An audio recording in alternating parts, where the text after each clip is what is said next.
Monday on Power Talk, and it's time for us to talk technology with Luis Alvarez of the Alvarez Technology Group. Luis, welcome back to the program. Thank you, Mark. How are you today? Doing pretty good. So let's talk a little gaming today. Microsoft resurrecting a nearly 40-year-old flight simulator game. What's going on with this? So many of us that have been around a while remember Microsoft Flight Simulator was actually one of the first video games, I guess you'd call it, although back then it wasn't really thought of as a game, more like a training platform. And what's interesting about Flight Simulator is it even predates applications like Word or even Windows. So it's pretty old. And until about 2006, Microsoft was making regular updates and then they just kind of stopped. But now they're bringing it back with all the bells and whistles that you can expect in a world where technology has moved so quickly since over the course of the last 14 years. So if you're tired of being stuck in your house or your apartment and you want to kind of get away and travel the world like we used to be able to,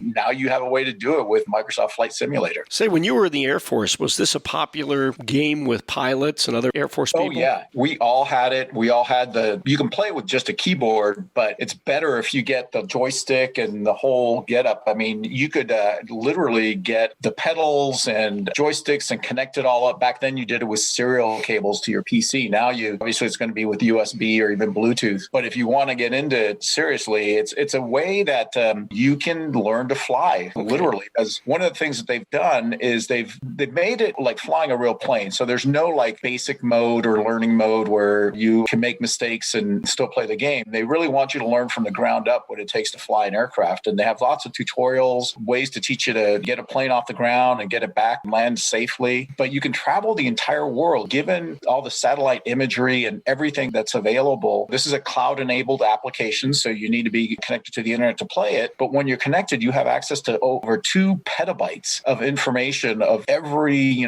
location across the planet, including 37,000 airports, over 1.5 billion buildings, and everything that you would expect to see if you were flying across the planet. That's pretty crazy. And it's a fun thing to do. It's about $60. Works on Windows, also works on an Xbox if you have one of their gaming systems. But if you're looking for something to do to take advantage of our kind of new normal of having to stay at home and not travel very much, this might be a fun alternative. Yeah, and you could learn how to fly. And then once everything calms down, you could go to the airport and start taking real flying lessons. Exactly, but you'll have a leg up. That's right. Luis Alvarez, CEO of the Alvarez Technology Group, our guest here on Power Talk Radio. Check them out online, alvareztg.com, at AlvarezTG. That is their Twitter handle. And Luis, a toll-free number for the I-Team. Give us a call at 866-78-I-Team. That's 866-784-8326.